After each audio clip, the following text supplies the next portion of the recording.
Tiempo para el análisis que queremos comenzar hoy con la multa sin precedentes que hemos conocido contra 5 de los mayores bancos del mundo, cerca de 5.200 millones de euros. Ha sido tras un acuerdo con la justicia de Estados Unidos y la Reserva Federal al aceptar los cargos que existían contra ellos por manipular durante 5 años el tipo de cambio del mercado de divisas en unos casos y del Libor británico en otros. Además, este día tiene un nombre propio. Es el del filósofo y pensador andaluz, el sevillano Emilio Lledó, que ha sido galardonado con el Premio Princesa de Asturias de Comunicación y Humanidades. Un premio que une al de Hijo Predilecto de Andalucía y al Premio Nacional de las Letras, entre otros. Antes de continuar, como siempre, vamos a saludar a nuestros invitados. En primer lugar, a Luis Pineda, presidente de la Asociación de Usuarios de Servicios Bancarios, AUSBank. Buenas noches. Muy buenas noches, encantado de estar aquí. Muchas gracias. También están con nosotros Javier Pérez Royo. Buenas noches. Buenas noches. Lucrecia Evia. Buenas noches. Y Luis Montoto. Buenas noches. Encantado de saludaros. Bien, les decía, 5 grandes bancos han reconocido que manipulaban con los tipos de cambio del mercado de divisas y del Libor. 2 norteamericanos, JP Morgan y Citigroup, 2 británicos, Barclays y Royal Bank of Scotland, y uno suizo, UBS. Tendrán que pagar cerca de 5.200 millones de euros por ello, una sanción que han pactado con la justicia de Estados Unidos y la Reserva Federal, una cantidad sin precedentes. Y aún así, se calcula que los beneficios que alcanzaron estos bancos con el fraude asciende al doble de la multa, unos 10.000 millones. Los bancos británicos, además, tienen pendiente otra multa de la Autoridad de Conducta Financiera del Reino Unido. Bien, Luis Pineda, multas sin precedentes, pero no las primeras ni las últimas, mucho me temo. Se están produciendo además tanto en América como en Europa. Efectivamente, lo que esto demuestra es que los mercados financieros desde luego son manipulables y se manipulan. Y que los operadores bancarios, pese a esa imagen de solemnidad, confiabilidad, estabilidad, no es cierta. Cuando pueden, lo hacen en perjuicio de terceros. Y en este caso es un cártel entre bancos norteamericanos y europeos no continentales. Porque si se fijan es bancos británicos, son europeos pero tienen su isla, y UBS, Unión de Bancos Suizas, que tampoco manejan la misma moneda. Se trata de que los bancos continentales principalmente, o de América Latina, cuando tenían que comprar moneda, divisa, y la tenían en euros, y la tenían que cambiar, les costase más caro. De hecho, es muy ilustrativo un mensaje interno, ahora que están tan de moda los correos, que demuestran las conductas anticompetitivas o ilegales, ¿no? Con el caso de Miguel Blesa, pues en este caso era que se fastidie la competencia, acabemos con ellos.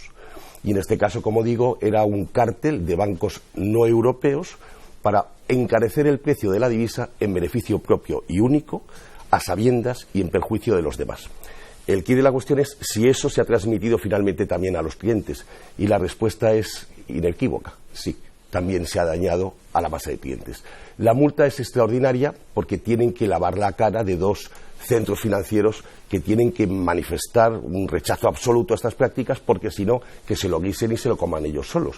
Pero desde luego New York y también Londres quiere seguir siendo una plaza mundial bancaria, no solo de ellos contra los demás. Y por eso ha habido esta multa. Tú has comentado que no es nueva. No. Recordamos todos la manipulación del Euribor, o del MIBOR, o del LIBOR, o del PIBOR. Que ha dado Deutsche Bank hace unos días, ¿no? También, bueno, es un expediente largo que se ha acreditado. Realmente fue Almunia quien finalmente, como comisario de la competencia, impuso la multa. Se manipulaban los tipos de referencia, y esto sí que nos afecta más cerca de los préstamos hipotecarios. La respuesta de nuevo es sí, se manipuló. De hecho, en el año 2000, que fue cuando se creó el Euribor, que fue a instancias de la banca española principalmente, porque querían acabar con el MIBOR, que es un mercado interbancario de depósitos no transferibles, y que es un mercado abierto y cierto en donde se compite. Como el MIBOR estaba bajando mucho, se pensó en crear una nueva referencia de algo que no existe, que era el Euribor. El Euribor no tiene mercado, no existen operaciones cruzadas, como en el MIBOR sí, en el LIBOR de Londres, el PIBOR en París, el LIBOR en Frankfurt, o sea, el FIBOR, ¿no?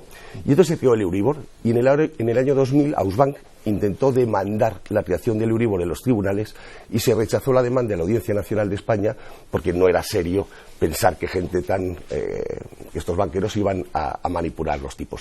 Finalmente se manipularon. Y Almunia puso una sanción, entonces comisario de la Unión Europea, de origen español, por miles de millones. La manipulación más grande en materia de tipos de interés que afecten a la gente que nos está viendo. Eso sí, que es lo que afecta a la gente. Dice, la más grande era vender de forma indiscriminada hipotecas a tipo de interés variable falsas. y eran falsas porque tenían una cláusula suelo que impedía que cuando bajaban los tipos te beneficiases de esas hipotecas que ponía en su título a tipo de interés variable. O sea, las formas de manipular el mercado son diversas, y en España la mayor quiebra de la competencia en perjuicio de los consumidores en préstamos con garantía hipotecaria a tipo de interés variable se ha llamado cláusula suelo. Hasta la famosa sentencia de 9 de mayo de 2013, Ausbank contra BBV, Cajamar y Caixa Galicia, el Tribunal Supremo declara a instancias de Ausbank que no pasa el doble criterio de transparencia, que donde pone que es tipo de interés variable no es cierto, que se ha comercializado de forma engañosa y perjudicial para los intereses del cliente, puesto que esa cláusula suelo está puesta, pero está, como dice la sentencia del Supremo, y en el auto que aclara la sentencia otra vez por si quedaba algún margen de duda, de una forma oculta, engañosa, para que la gente no sepa el riesgo que está asumiendo con una hipoteca que le han vendido que va a ser a tipo de interés variable y realmente no variaba, solo variaba si subía, pero nunca si bajaba porque había una cláusula suelo. Luego el mercado sí se manipula. Sí. ¿Y qué podemos hacer?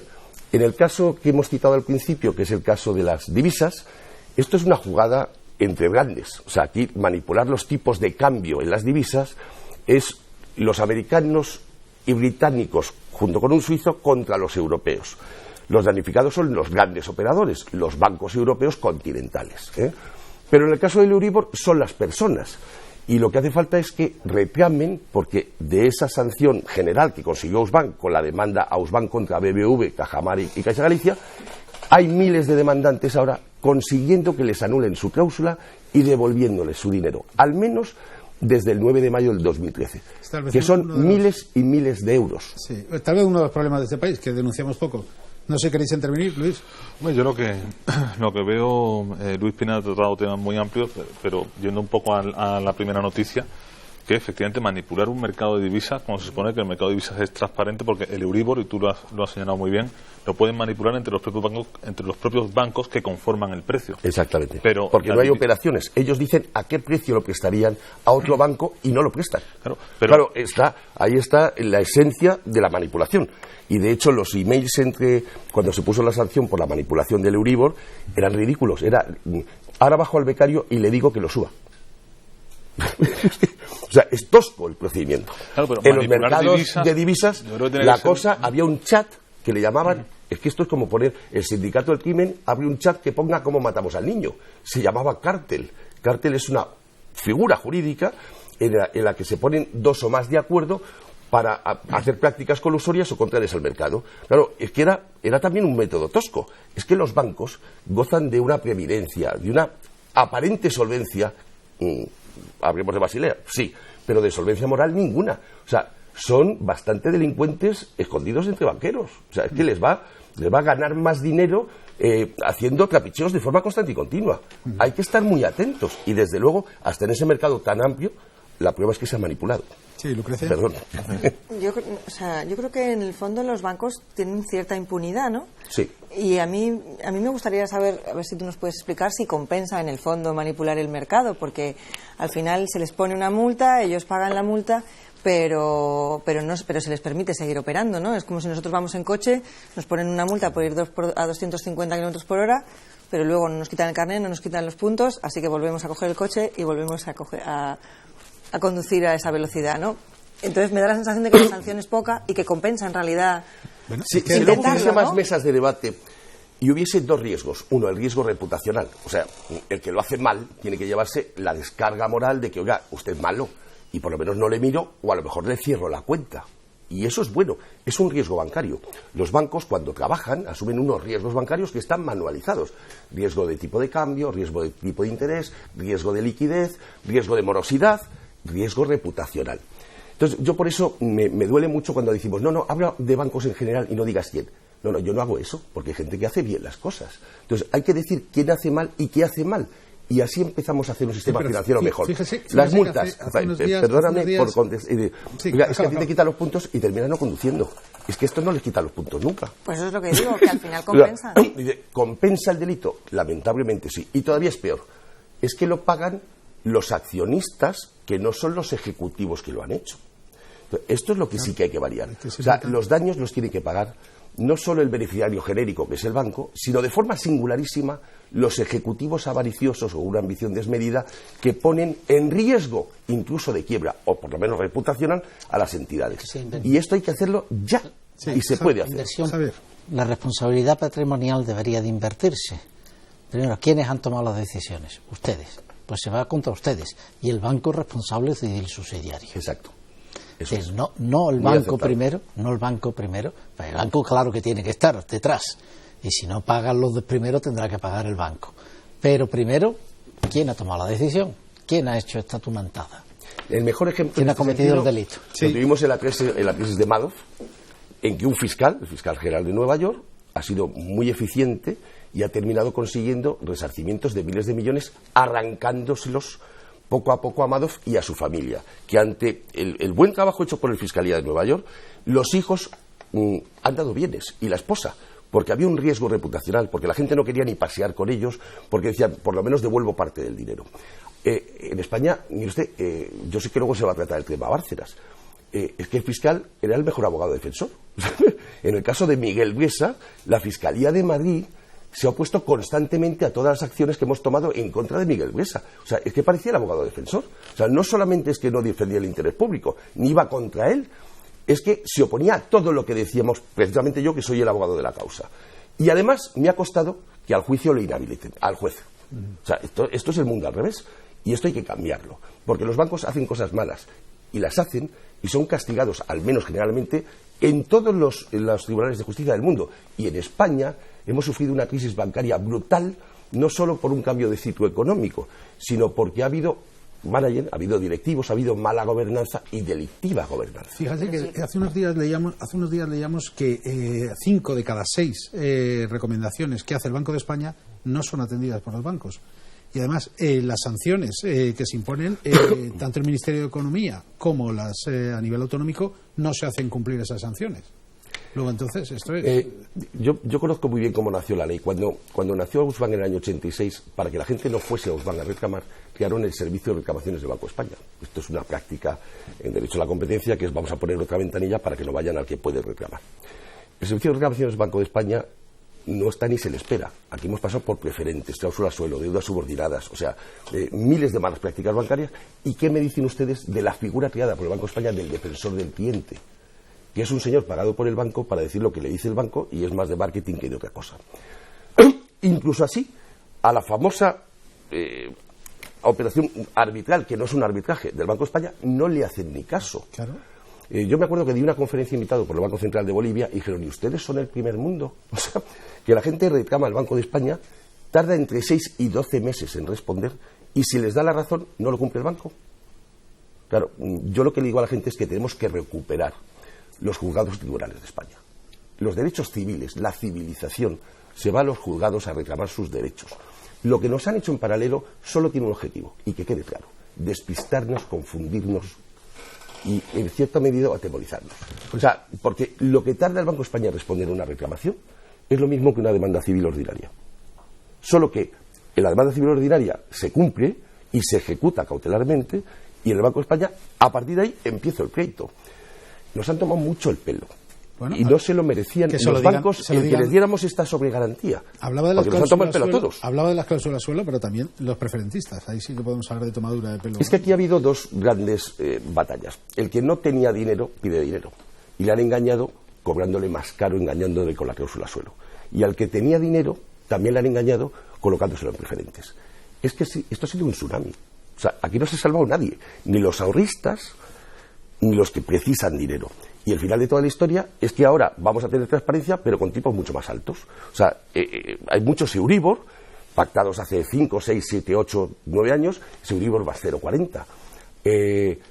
Yo vi ayer una firma de una escritura y vino a decirme que le pareció una barbaridad. Dije, pero bueno, haberlo firmado, haber venido antes, Euribor más 5,30.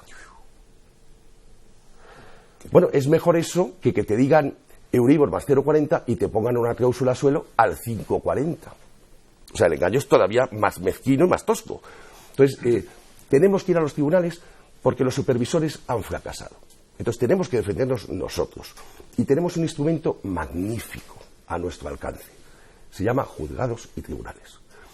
Bien es cierto que luego no lo hacen en el tiempo que nos gustaría, que a veces hay discusiones en el tema de cláusula suelo. Está perfectamente claro desde la sentencia de 9 de mayo del 2013 del Tribunal Supremo que todos los préstamos hipotecarios, todos, lo dice el Supremo, no una, 3 veces. En esa sentencia, en otra posterior, que es una acción colectiva contra Cajasur, también es de Osbank, y en otra posterior, en una particular, que también la ganó Osbank, las 3 siguientes. Dice el Supremo, señorías, la cláusula suelo comercializada en España por todos los bancos hasta esta fecha no pasa el doble rasero de transparencia y por lo tanto es ilegal. Es nula. Hace una alambicada interpretación del 1303 del Código Civil y dice, como mínimo es ilegal desde ese día, y desde ese día no solo es ilegal, sino que hay que devolverle el dinero. La discusión que estamos teniendo en general en los tribunales es, oiga, si es nulo desde que nace, luego devuélvame todo. Bueno, pues esto sería otro tema. Y yo quería comentar, por ejemplo, que lamentablemente en Sevilla la gente que no se echa a la calle, que no chilla, que no, en fin, va al juzgado. Y el juzgado mercantil número 2 de Sevilla está sobrecargado, tiene apoyo, pero el otro día nos llegó que una demanda interpuesta en el 2013, y yo he dicho antes que normalmente una demanda tarda entre 8 y 10 meses, en el 2013 le han dado vista para el 2019. Qué locura. Claro, esto es una brutalidad. Y luego, otra cosita más. Yo creo que estoy en mi casa, yo soy andaluz y he ganado estas sentencias, ¿no? La audiencia de Sevilla, la sección quinta, fue la que fue rebatida por el Tribunal Supremo, que le quitó toda la razón y hasta le afeó cómo había resuelto el asunto, ¿no? Pues esta audiencia, esta sección quinta de la audiencia de Sevilla, cada vez que le llega un tema de suelo, resuelve que el suelo está bien. ¿Por qué? Porque es una guerra entre jueces. Dice, vete al Supremo a que te dé la razón. ¿Sabes? Pero es que el justiciable, que soy yo, me veo en la obligación de un nuevo recurso y tardar más tiempo. Mire, yo respeto mucho a los jueces. Ha habido una historia trágica de un juez en Sevilla que ha muerto por trabajar a destajo. Y desde luego los jueces y magistrados de este país se ganan no el sueldo, se ganan 3 sueldos. Se llevan trabajo a su casa. Pero de vez en cuando hay una anécdota que se convierte en categoría como este acontecimiento del Mercantil 2, que da vistas para el 19, o una sección que parece que tiene una guerrilla personal con el Tribunal Supremo y que les envía ahí. En cada provincia andaluza tenemos un mapa, pero en general vayamos a los juzgados, porque aunque tardemos, vamos a ganar.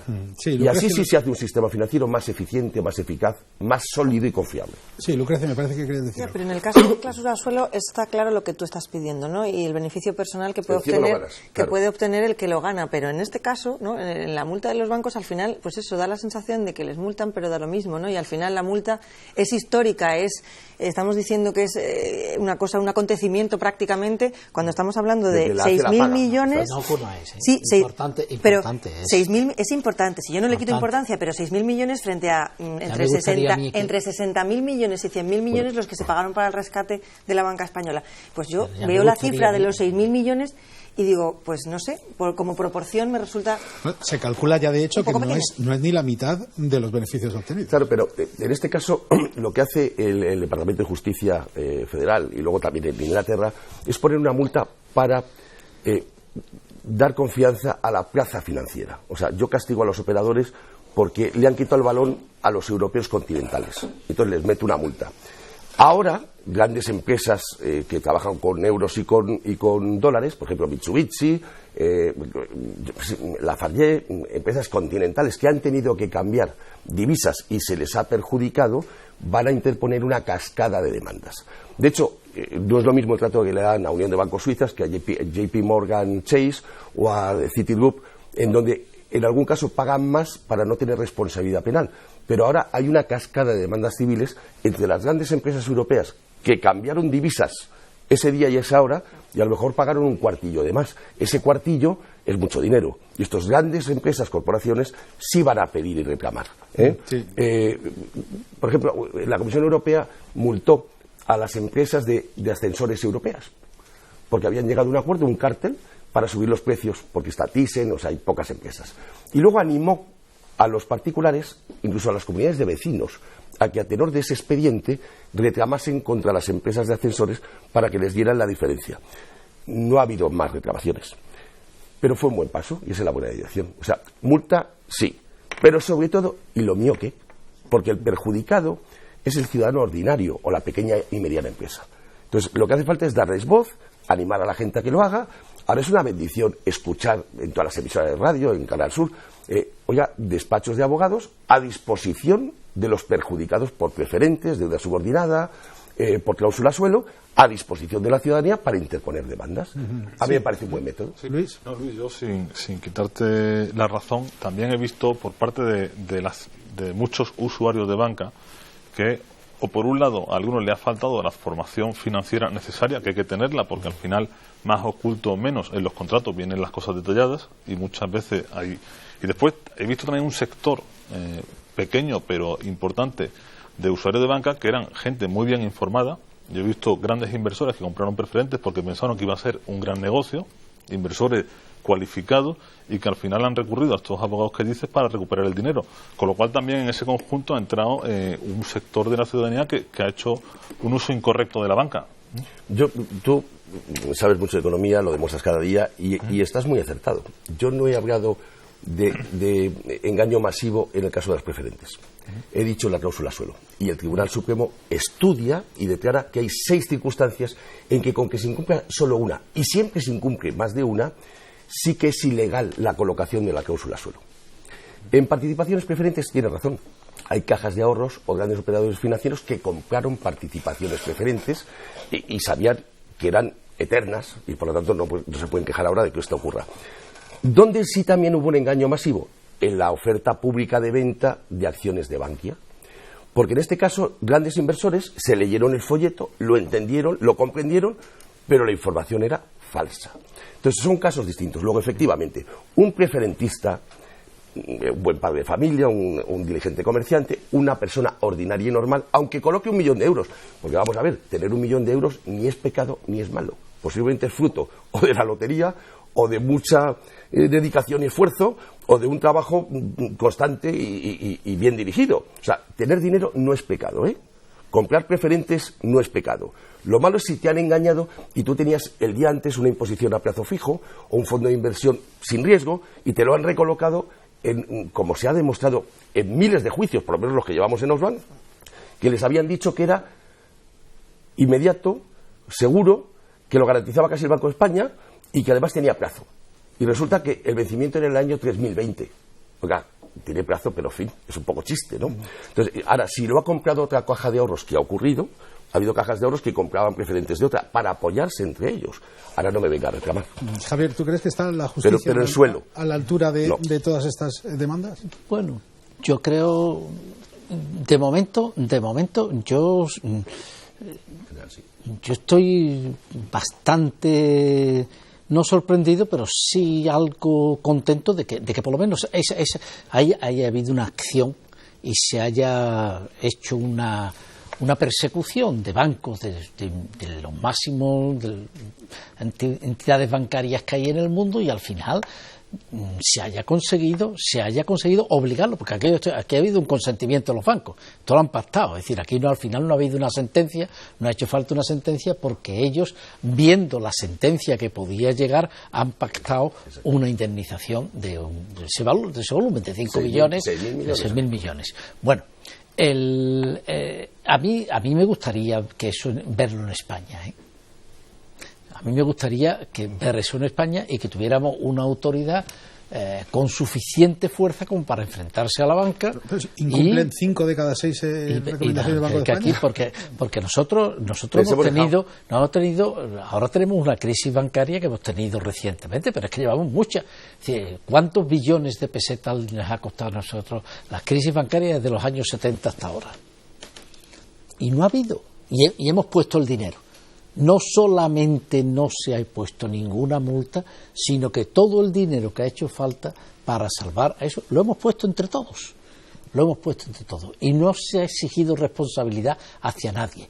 Y ya veremos a ver la que se exige con el caso de Bankia. Yo tengo ganas de ver qué es lo que pasa con eso y a dónde se llega. Y todos los demás que ha habido, ha habido la caja de ahorro, pero es que hubo el caso de Banesto, y es que hubo el caso de Banca Catalana, y es que aquí ha habido muchos. Y el de Caixa Cataluña, que es más gordo porcentualmente, más que el de Bankia. O sea, el daño, claro, uno tiene una piedra muy gorda, pero si es una catapulta enorme, pues es muy gorda. Pero si la catapulta es pequeña y la piedra es enorme, es que lo de Caixa Cataluña ha sido más brutal todavía. Yo, por animaros, y en la medida en que a mí me toque y a la organización que yo presido, que es Ausbank, en el caso de Bankia, nosotros vamos a meter a Miguel Blesa a la cárcel. No nos cabe ninguna duda. O sea, el hecho penal, el tipo penal está aprobado. Este señor, cuando... Varios tipos penales, porque está cometido varios delitos. ¿No? Bueno, sí, pero tú vas por el principal. Claro, sí, pero sí, me pasa como lo que he dicho, de que las quejas generales no sirven para nada. Es como el Capone, le pillas por una y le metes. Sí, pero que ya hay varios. Claro, entonces hay una cosa perfectamente probada y que fue el remate de que una caja de ahorros con 300 años de historia, que acumulaba mucha ambición, mucho esfuerzo, mucho buen trabajo, se haya venido abajo, ¿no? Que era gastarse 1.000 millones en comprar el First Fidelity, el City National Bank de Florida. Sí. Claro, cuando tú tienes a un banco en un momento en donde hay crisis y los 1.000 millones que te pueden hacer superarla, te los gastas en un banco porque te lo quieres quedar, además luego que te nombre el presidente y pasártelo bien, y como no te van a autorizar, y lo sabes, troceas la operación. Esto es como todos los titulares que leemos en prensa habitualmente, de que en el ayuntamiento tal, el contratista de basuras llega a un acuerdo con el concejal de turno y trocea el contrato para que no pase por el pleno y no le puedan decir que no.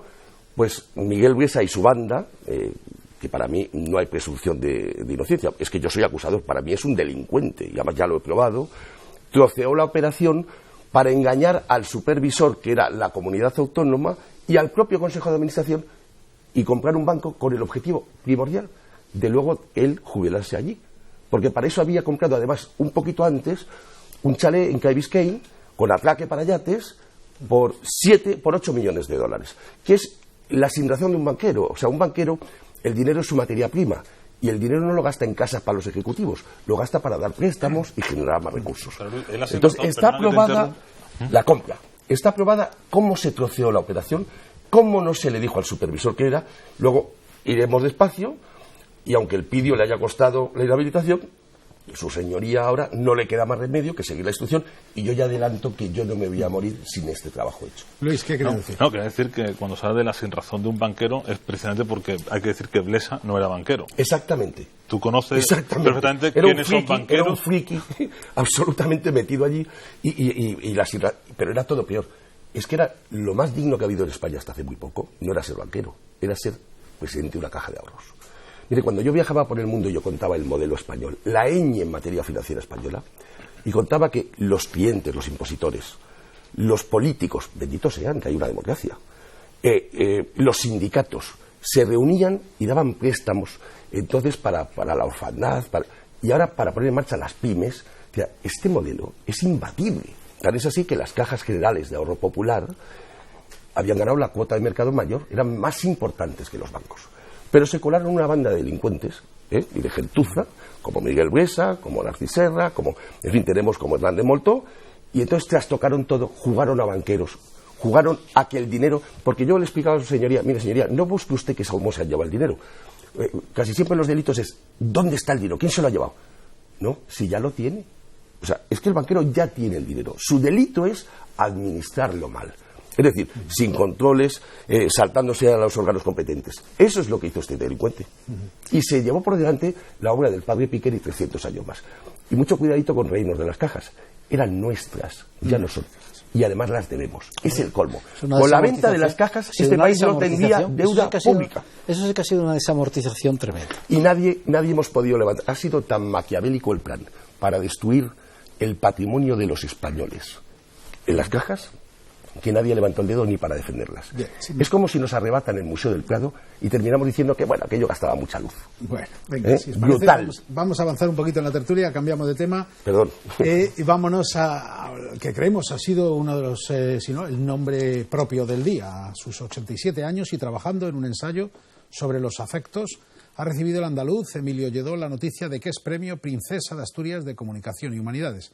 Apenas 6 meses después de recibir el Premio Nacional de las Letras. Nació en Salteras, en Sevilla. Emilio Lledó es hijo predilecto de Andalucía.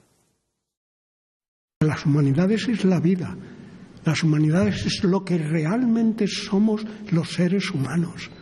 Es verdad que está la economía y los financieros, todos muy respetables, pero lo que realmente constituye la vida, lo que realmente ha constituido eso que se llama cultura, es las humanidades.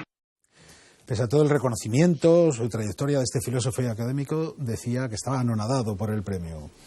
No, ha estado muy bien cambiar a este tema porque es verdad que Emilio dice que uno de los vicios de la humanidad y de lo que hace que dejemos de ser humanos es la codicia, ¿no? Que es de todo lo que hemos tratado, ¿no? Y por contra las humanidades, ¿no?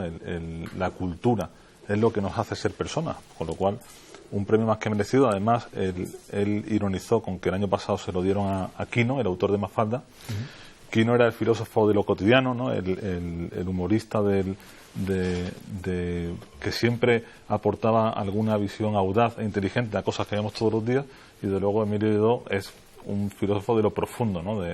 Para la élite intelectual y que ha ido pues al corazón de la filosofía pura. Sí, sin duda, en este mundo tan frenético y materialista en el que vivimos, un poco de filosofía no vendría mal, ¿no crees? Bueno, las palabras de este hombre es que son muy bonitas, ¿no? Así, sencillamente.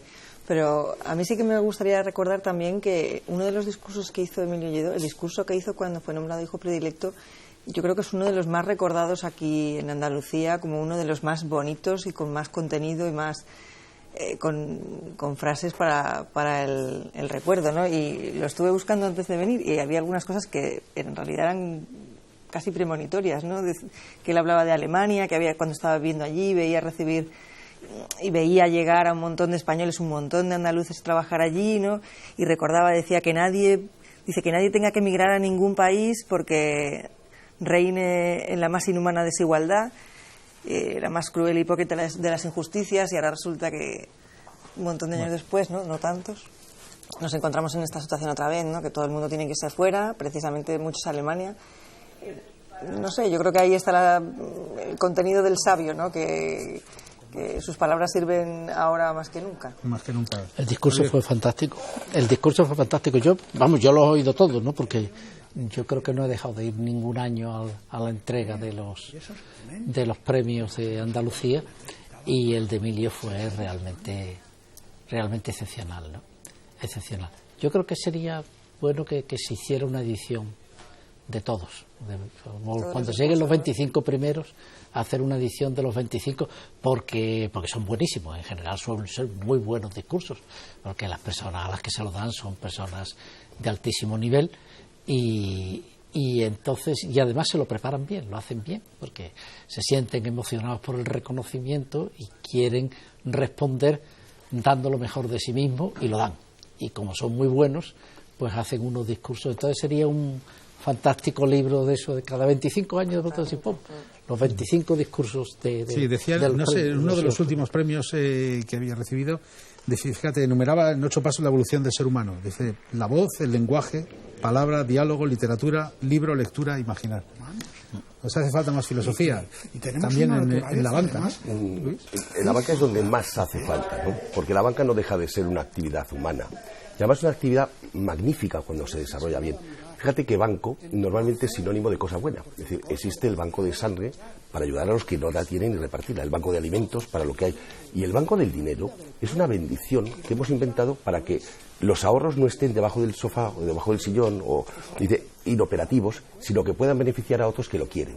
Luego, sí, hace falta una reconquista de los bancos, porque entre otras cosas es nuestro el dinero.